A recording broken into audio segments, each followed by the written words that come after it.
एक इंसान कैसे आइडेंटिफाई करे अगर घर बैठ के कोई ये पॉडकास्ट देख रहा है और वो उनके पास एक्सेस नहीं है जिनके पास वो जा सके और फाइंड आउट कर सके, तो खुद कैसे समझ सकता है कि मेरी कैसी बॉडी टाइप है और उस हिसाब से फिर वो रिसर्च करे कि मेरे को क्या खाना चाहिए, कैसा लाइफस्टाइल जीना चाहिए, कैसी लाइफस्टाइल जीनी चाहिए? How do you identify that on your own? Okay, आपका ब्लड टाइप आपने कैसे आइडेंटिफाई किया था? टेस्ट करा के। तो आयुर्वेद ऐसी चीज़ है, आपको आयुर्वेदिक वैद्य के पास जाना चाहिए at least once in a lifetime. At least ज़िंदगी में एक बार आप एक आयुर्वेदिक डॉक्टर के पास जाके अपनी प्रकृति नाड़ी चेक कराइए। उन्होंने 5 साल तक 10 साल तक पढ़ाई करके ये चीज़ सीखी है कि कैसे बॉडी टाइप को आइडेंटिफाई करना है। Okay, that's number 1। नंबर 2, अभी भी आप घर बैठे बैठे क्यूरियोसिटी के कारण अगर आप जानना चाहते हैं कि आपका बॉडी टाइप क्या है, तो ऑनलाइन आप जा सकते हो। हमारी वेबसाइट है www.prana.bydimple.com। काफ़ी सारे ऑनलाइन दोषा क्विज है, आप उसमें दोषा क्विज करके जाके 15 से 20 क्वेश्चंस होते हैं, उनको आंसर करने पड़ते हैं। जैसे आपकी हड्डियाँ कैसे है, is it thick, is it medium, is it narrow, आपके नाखून कैसे है, is it pinkish, reddish, whitish, is it dry, आपका स्किन कैसा है, ऑयली है, ड्राई है, ऐसी काफ़ी सारी चीज़ें हम क्वेश्चंस पूछते हैं। Then the answer that comes tells you whether you're a cuff, pith, Vata dominant or dual body type. But ये एक self diagnosis है. It has a 50% margin of error, 50% success rate. क्योंकि आप अपने आप को diagnose करने की कोशिश कर रहे हो based on your experience. Based also on just generic questions. And it's also very limited. It's basically like, tasting. तो किसी ना किसी अगर आपने पानी पिया नहीं है, आपने सिर्फ टेस्ट किया। Correct. So अगर आपके पास एक्सेस है तो आप जिंदगी में एक बार एक आयुर्वेदा एक्सपर्ट के पास जाइए। Absolutely. और वो बता सकते हैं। और आपने सीखा है ये? So मैं लोगों को देख के अभी बता सकती हूँ कि आपका कफ है या पित्त है या वात, आपका पर्सनालिटी देख के आपको मैं बता सकती हूँ। चलिए लाइव करते हैं, मेरा बताइए। लाइव करते हैं, सबको बताते हैं पॉडकास्ट में कि a little more insight into me. Insight into you. Okay, I'm going to ask you a few questions and you must do help. हाँ, ये बहुत ही इंटरेस्टिंग होगा। And let's begin with the hair. Do you tend to have hair loss or do you tend to have thick hair growth? Thick hair growth. Thick hair growth, but no hair loss? No hair loss. But I do time and again, according to the weather, dandruff के issues होते हैं मुझे। Weather के हिसाब से, जैसे winter में ज़्यादा बढ़ जाता है, dryness बढ़ जाता है। So that's a kapha quality. Okay. How's your skin? Oily, dry, oily, combination? Oily, mostly oily on the face. Rest, I mean, it's normal, I feel. That's also kapha quality. Okay. How has your lung health been when you were a kid? Cold, cough, sinus, allergy, asthma आपको जल्दी होता है? Allergies इतनी कभी नहीं हुई है। Cold cough साल में एक बार होता था, अब तो काफी सालों से वो भी नहीं होता है। Okay. So that way, touch wood. Yeah. So your immune system is strong. Okay? Hopefully. Growing up as a child, were you chubby, fat? I was very thin and now I've started putting on weight. You started putting on weight. Do you tend to put on weight easily and lose weight easily, or do you struggle to lose weight? I don't struggle to lose weight. अगर मैं अपने आप को थोड़ा सा discipline कर लूँ, I can put on also and lose also. Lose weight easily. Easily. Yeah. As a teenager, did you have pimples, acne, Yes, I did. rosacea, eczema, psoriasis? I still have psoriasis. I'm still battling psoriasis. Yeah. Right now it's come up. I never had it in childhood. I'm battling psoriasis now. See, this is your pitta body type, okay? Again, your pitta is more dominant. Now I'm asking, you have all 3 doshas, but there are some that the score is higher. Pitta is scoring higher because you're fluctuating weight, skin issues, okay? Kapha is good skin, good hair. And no cold, no cough. So kapha थोड़ा कम है, पित्त थोड़ा ज़्यादा लग रहा है. Now digestive health कैसा? आपको bloating, gas, flatulence, indigestion जल्दी से होता है या acidity reflux होता है? Acidity reflux होता है जब मैं बहुत स्पाइसी खाऊं। आपका पित्त अभी स्कोर बढ़ रहा है, पर मुझे स्पाइसी बहुत पसंद है। आपका पित्त और बढ़ रहा है। Okay, पित्त people have an inclination towards spicy food. जो आपको नहीं खाना चाहिए उसी चीज को आपको inclination होता है। मैं तो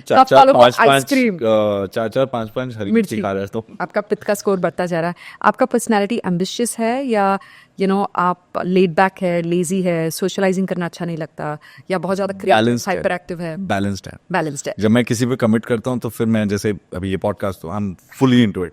पर जब लेजी होता हूँ तो मैं ऐसा लेजी होता हूँ कि घर वाले भी बोलते हैं कि भाई उठा। तो थोड़ा सा कफ क्वालिटी लेकिन पित्त ज्यादा है। हाँ। Okay, from the score, okay, I'm giving a very short answer.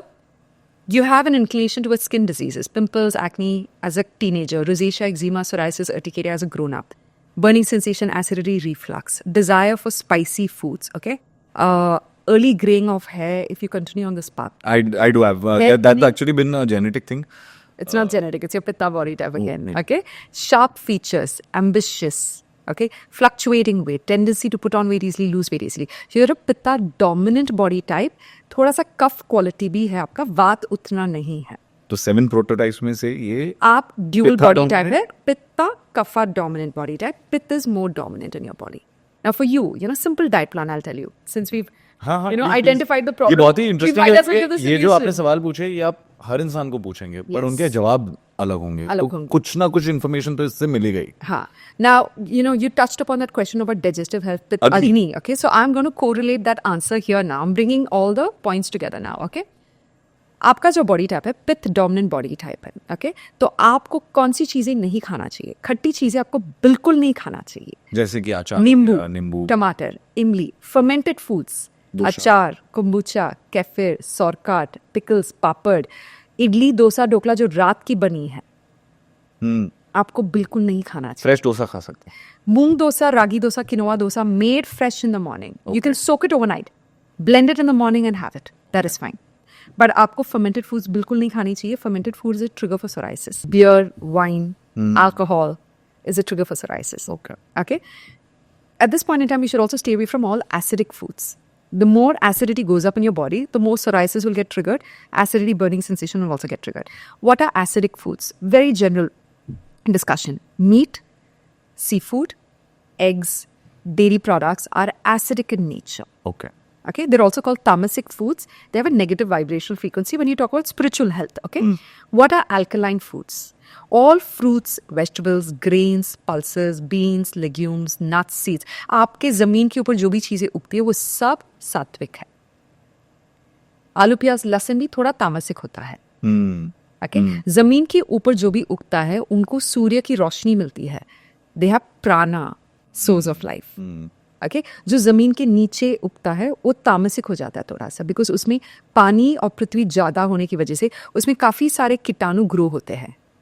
That potato is home to millions and billions of microorganisms. Monsoons में उसमें लट मिलते हैं आपको. इसीलिए हम मॉनसून्स में आलू, प्याज, लहसुन का सेवन नहीं करते हैं. श्राद्ध महीना कहते हैं हम उसे.